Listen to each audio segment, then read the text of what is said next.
দৃঢ়ভাবে দেখতে চাই দেশ নায়ক তারেক রহমান স্যার যেদিন বাংলাদেশে আসবে, গণতান্ত্রিক প্রক্রিয়াধীন রাষ্ট্রীয় ক্ষমতা যেদিন থেকে বুঝে নেবে, সেদিন থেকে বাংলাদেশ মালয়েশিয়া সিঙ্গাপুর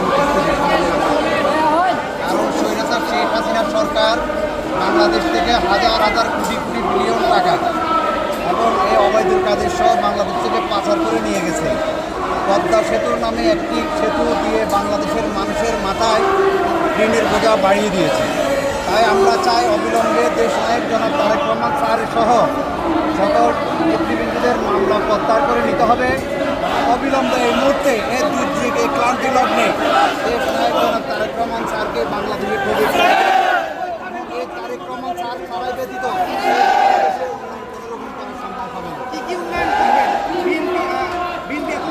ছিল না, আওয়ামী লীগ ক্ষমতা ছিল, তারা অনেক কিছু করেছে। বিএনপি ক্ষমতা আসলে কী কী করবে?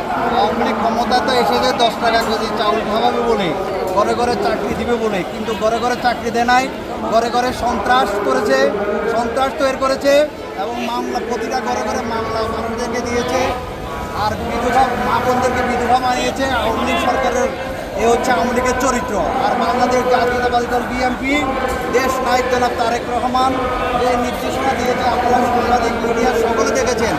যখন এই আন্দোলন যখন দেশনেত্রী বেগম খালেদা জিয়ার নেতৃত্বে যখন এই শেখ হাসিনা বাংলাদেশ থেকে পালিয়ে গেছে, তখন দেশ নায়ক তারেক রহমান স্যার বলেছিল জাতি সমস্ত ধর্মাবলম্ব সবাই ধৈর্য ধারণ করার জন্য।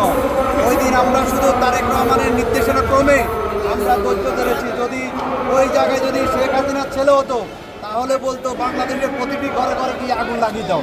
এই তারেক রহমান এই দেশের মানুষদেরকে শান্ত রেখেছে, তাই এখনও আওয়ামী লীগের নেতাকর্মী দেশে ভালো মতন বাস করতেছে।